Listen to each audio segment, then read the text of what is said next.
Je suis content d'être là ce soir. Ça va? On est bien dans la présence de Dieu. Moi, je voudrais vous dire quelque chose. Depuis que je suis rentré dans l'église, je pense à ça. C'est quelque chose que j'explique jamais. Et puis, on n'a pas toujours l'habitude aujourd'hui de témoigner. C'est vrai aussi ça. Maintenant, on prêche la parole Seigneur, mais de témoigner, ça nous arrive rarement maintenant. Et j'ai une expérience sur mon cœur. Vous savez, moi, à l'âge de 5 ans, j'ai fait des migraines. J'ai fait des migraines, j'étais tout petit. Et ma mère, elle m'a amené dans plein d'hôpitaux. Et en grandissant, j'ai toujours fait des hôpitaux, des scanners et plein de choses. J'avais des très grosses migraines quand j'étais tout petit. Et ça a duré comme ça. Des traitements de sang, des cachets, puis rien. Il n'y a rien qui agissait, quoi. Et je vous donne des petits détails parce que c'est important. C'est une expérience un petit peu longue, mais il y a des petits détails que je suis obligé de donner. J'avais à peu près 25 ans et je trouvais pas de cachet, Link. C'est-à-dire que comme la migraine, elle venait sur moi, ces douleurs-là, ça pouvait durer une semaine. Ça pouvait durer une semaine. Pendant une semaine, j'étais couché. Et au respect, je vous dois, je vomissais pendant une semaine. Excusez-moi de l'expression, mais c'est comme ça. Et un jour, une femme, on a beaucoup de chez moi. Mon père, ma mère, ma petite sœur, on a une famille qui fait beaucoup de migraines. Et une femme, elle a parlé avec ma mère, elle a dit, je connais des cachets. Elle dit, ça s'appelle des Ralpax. Je vous donne des petits détails, hein, excusez-moi. Et ma mère, elle m'a donné ces cachets-là. Et ces cachets-là, il fallait les prendre sur ordonnance. Une boîte de 10 G1, ça valait 50 €. Donc, il est obligé de faire des ordonnances. Et les effets secondaires de ce cachet-là, c'était les artères du cœur bouchées et provoquer des infarctus. Et c'était les seuls cachets qui me faisaient du bien. Alors je vous dis ça pour vous faire comprendre un petit peu dans l'état que j'étais. Je me suis marié, j'ai fondé un foyer, et c'était réellement un vrai problème dans mon foyer. Pour amener ma femme faire des courses ou pour aller se promener, il me fallait une boîte de cachets sans. Si je n'avais pas les cachets, je faisais 10 km, je revenais chez moi, j'avais des migraines. C'était comme ça. Et les cachets là, ils commençaient vraiment à me faire du mal. Quand je les prenais, quand je prenais un cachet en mettant un exemple à 5 h de l'après-midi, c'était obligatoire d'en prendre un deuxième le lendemain à 5 h de l'après-midi. C'était comme ça. Ça m'arrivait d'en prendre 2 à la fois, moi. Et pour vous couper au plus court, quand je prenais les cachets, je commençais à avoir des douleurs dans mon corps. Je commençais à avoir mal dans mon bras gauche et dans la gainache. Symptôme de la fractus. Et mon père, moi, il est prédicateur et il a fait prier pour moi des années. Et un jour, j'ai décidé d'arrêter. J'ai essayé d'arrêter pendant 1 mois. Les cachets. Les cachets, hein. J'ai arrêté 1 mois d'en prendre. Et il n'y a pas de manchance dans ce que je dis. J'ai fait 1 mois de migraine. J'ai resté couché 1 mois dans mon lit sans sortir dehors. Vous voyez le problème un petit peu? Et voilà que je rentre aux écoles bibliques. Vous savez, c'est pas parce qu'on ne voit pas la main de Dieu pendant des années qu'il ne nous voit pas. C'est pas parce qu'on n'a pas eu une délivrance que Dieu n'a pas envie d'agir. Moi, je vous dis, de 5 ans, j'ai rentré à l'école biblique, j'avais 29 ans. J'ai souffert pendant 25 ans. Je me suis fait une boîte de cachets, un sac comme ça. Parce que je voulais pas louper les cours. Je voulais pas louper les mamans avec les yassans. Et puis pour vous couper au plus court, parce que c'est un petit peu lent. Isaïe, enseignant, maintenant il est président, et il nous fait l'étude de la foi.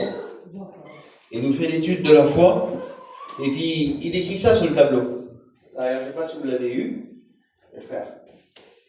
Il dit la foi c'est ça. Il écrit connaître, Dis, transmettre. Et moi, je suis devant les 3 petites cases et je dis, Seigneur, connaître, Seigneur, je te connais à travers ma foi. Je vis à travers ma foi. Je donne de la foi aux gens. Je dis, mais Seigneur, je ne vis pas ma guérison. Et je ne donne pas ma guérison aux gens. Et je suis là et je te sers. Et là, il se passe quelque chose. Parce que la parole de Dieu qui va être prêchée ce soir, c'est la même que j'ai eue à l'école biblique. Elle provoque des choses. Elle crée des sentiments, la parole de Dieu. Elle crée des sentiments que on ne savait pas, nous, qu'on était capable de faire quelque chose. On ne savait pas qu'on était capable de se mettre à genoux dans un camping et de prier et que le ciel s'ouvrait. On n'était pas capable, mais on l'a écouté dans la Bible, que des hommes se sont mis à genoux et que le ciel s'est ouvert. Alors ça a créé des choses. Et moi, l'étude de la foi, là, elle avait créé de la foi pour durer dans mon cœur. Et je me suis appuyé là-dessus directement. J'ai dit, Seigneur, il faut que tu m'aides à partir de maintenant. J'ai dit, je veux vivre quelque chose. Comme c'était l'étude de la foi, quand je rentrais chez moi, je prenais ma femme, je la faisais asseoir, et je lui expliquais tout ce que c'était la foi. Amen. Et je disais, Sorel, ma femme, il faut qu'on vive quelque chose en travers la foi, moi et toi. Je dis, parce que quand je vais sortir de des études, je vais prêcher la foi. Même si je ne suis pas guéri, je vais prêcher. Puis toi, ma femme, il faut que tu vis aussi ça. J'avais reçu quelque chose. Et j'avais envie de recevoir quelque chose. Je vous pose une question, c'est pas moi qui prêche. Vous avez envie de recevoir quelque chose? Amen. Ah ben, vous avez dit Amen, Dieu va vous exaucer. Et ça prendra peut-être 1 minute, ou ça prendra peut-être 1 an, mais le Seigneur, il va le faire. Amen. Et voilà que, finalement, Dieu met un message sur mon cœur à l'école biblique de prêcher la guérison. Et moi, je ne suis pas guéri. Dieu met dans mon cœur de prêcher la foi aux écoles bibliques, mais je ne suis pas guéri à travers la foi. Compliqué, découragé, terrible. Et là, je suis comme ça. Et il y a un frère qui rentre dans le cours et puis il y a le frère là-bas, vers les 2e années, il a le don de guérison, il est là. Et moi, quand j'écoute que le frère, il est là, il y a une angoisse qui vient sur moi, directement. Comme si que quelqu'un, je ne sais pas, je dis ça, il savait ce qui allait se passer. Il y a un poids qui vient sur moi et je dis, l'homme là, il ne faut même pas que je l'approche d'1 mètre. Bizarre, hein? Je vivais quelque chose, mais vous ne voulez plus maintenant. Je dis, parce que s'il m'impose les mains et que je ne suis pas guéri, si j'accroche mon camping, je m'en vais des études. C'était compliqué, hein? Et là, regardez ce qui se passe. On sort à midi, là, et l'homme, je le vois. Et là, je mets mes campings. Et je ne vais pas voir lui. Je ne vais pas voir lui. Je ne vais pas voir lui. Et là, qui vient 2h, 2h30, je ne sais plus à quelle heure qu'on rentre dans le cours, c'est ça, il fait 2h, 2h30. Et là que je marche, et quand je marche, je vois un copain derrière un camping, et il attend le frère. Mais le frère, là, qui est en train d'attendre l'homme, il a besoin d'un petit berceau, lui, pour son camping. Et il veut que le frère prie pour lui. Et moi, quand je vois que lui, il est là, mais que sa femme, elle est là-bas, il se passe quelque chose dans mon cœur. Je dis, Seigneur, il faut que je vais chercher la petite femme là-bas. Parce que le Seigneur, il va les bénir, ils vont avoir un petit bébé. Voilà, puisque je me dis, bon, la foi, elle est en train de se créer dans mon cœur. Je cours, je rouvre la porte du camping, je dis, viens, sors d'ailleurs vite. L'homme, il va prier pour vous, là. Vous allez voir, ça va se passer. Et là, moi, je suis même pas en train de réaliser ce que je fais. Quand j'amène la petite fille là-bas, le Saint-Esprit me parle. Et il me dit, Picsou, c'est aujourd'hui. J'ai juste écouté ça. Il dit, c'est aujourd'hui que je te guéris. Et le mot là, j'ai fait ça, je l'ai attrapé et je l'ai mis là. Tout de suite. Dès que j'ai écouté ça, j'ai su que ça n'était pas de moi. Je l'ai attrapé puis je l'ai mis là. Et écoutez bien, le frère il vient, et il y avait l'enseignant, il y avait Samy à côté de moi. Et c'est un homme qui me connaît très bien. Il me dit, Picsou, t'es là pour tes migraines, je parie. J'ai dit, t'as compris, je suis là pour mes migraines. Tout était en place. Donc il prie pour moi. Je vous explique les détails, rigolez si vous voulez. Le frère, il me regarde et il dit, mon frère, est-ce que ça t'arrive, quand tu as ces maux de tête, ou même quand tu n'as pas les maux de tête, d'avoir une narine qui est bouchée? C'est spécial, non? Et je dis, ah ben oui, j'ai dit tout de suite, c'est comme ça là. Il regarde sur le frère, il dit, tu vois, c'est ça. Il dit, alors je vais prier, et ta narine là, elle va se déboucher. C'est spécial. Il dit, puis la guérison va se faire comme ça. Et comme il prie pour moi, et qui me demande de respirer, je fais ça là, c'est catastrophe tellement que c'est bouché. Et là, je me mets comme ça, je recule d'un pas. Et comme je recule d'un pas, le Seigneur, il me dit quelque chose que moi, je ne savais même pas. Ça arrive, hein? Comment, Picsou? Des choses en toi que tu ne sais pas? Oui, ça peut arriver. Vous savez, tu sais ce qu'il m'a dit, le Seigneur Link? Il m'a dit, Picsou, il faut que je te délivre. Et j'avais besoin de te délivrer des cachets. Amen. Je ne savais même pas que j'étais lié par la petite boîte de cachets.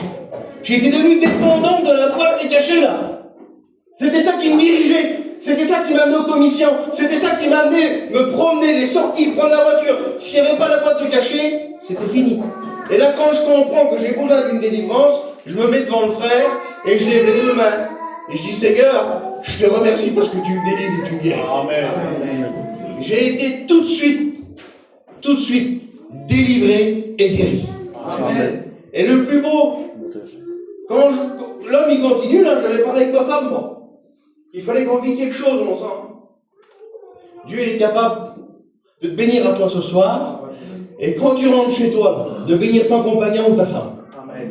Je fais ça moi, je vais là-bas, elle regarde sur le frère il parle avec elle, elle dit j'ai des douleurs dans le dos, c'est une catastrophe. Il dit assis-toi fille. Elle s'assit elle. J'ai dit qu'est-ce qu'elle a? Je ne savais pas moi.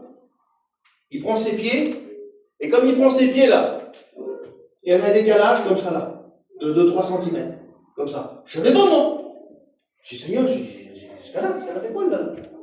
Et là le frère il prie pour elle. Et comme il prie pour elle, les deux pieds là, ils sont mis comme ça. Amen. Dieu, à ce moment-là, il était en train de déposer la foi dans mon foyer. Et quand je rentre dans les cours, Tony, c'était David qui faisait l'église catholique.